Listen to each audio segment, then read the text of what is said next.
அனைவருக்கும் வணக்கம். புறநானூறு பாடல் 51 ஈசலும் எதிர்ந்தோறும். பாடியவர் ஐயூர் முடவனார். ஐயூர் கிழார் எனவும் பாடம். பாடப்பட்டோன் பாண்டியன் கூடகாரத்து துஞ்சிய மாறன் வழுதி. திணை வாகை. துறை அரசவாகை. பாடல் நீர்மிகின் சிறையும் இல்லை. தீமிகின் மன்னுயிர் நிழற்றும் நிழலும் இல்லை. வலிமிகின் வலியும் இல்லை. ஒலிமிக்கு அவற்றோர் அன்ன சினப்போர் வழுதி.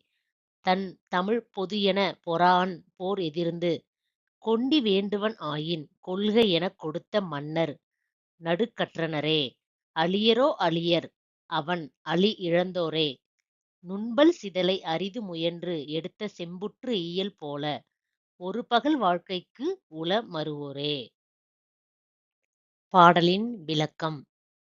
சீறிவரும் வெள்ளத்தை தடுத்து நிறுத்த வல்லமையுள்ள அணைகள் எதுவும் இல்லை.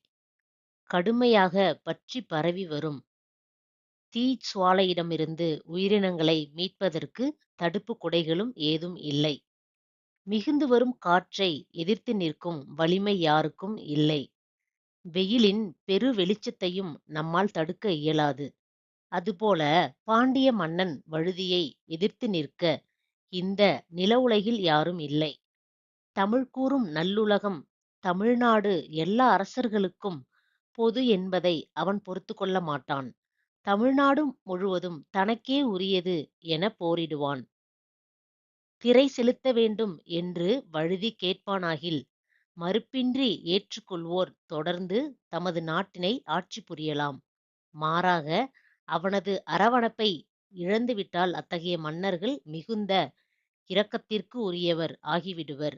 புற்றிலிருந்து கிளம்பும் ஈயல் ஒரு நாள் வாழ்க்கையில் அழிவது போல அவர்களின் வாழ்வும் அழிந்து போகும். Thank you for watching. இந்த வீடியோ உங்களுக்கு பிடிச்சிருந்தா லைக் பண்ணுங்க, ஷேர் பண்ணுங்க, கமெண்ட் பண்ணுங்க. மறக்காம எங்க சேனலை சப்ஸ்கிரைப் பண்ணுங்க. அப்பதான் நாங்க போடுற வீடியோஸ் உங்களுக்கு உடனுக்குடனே நோட்டிஃபை ஆகும்.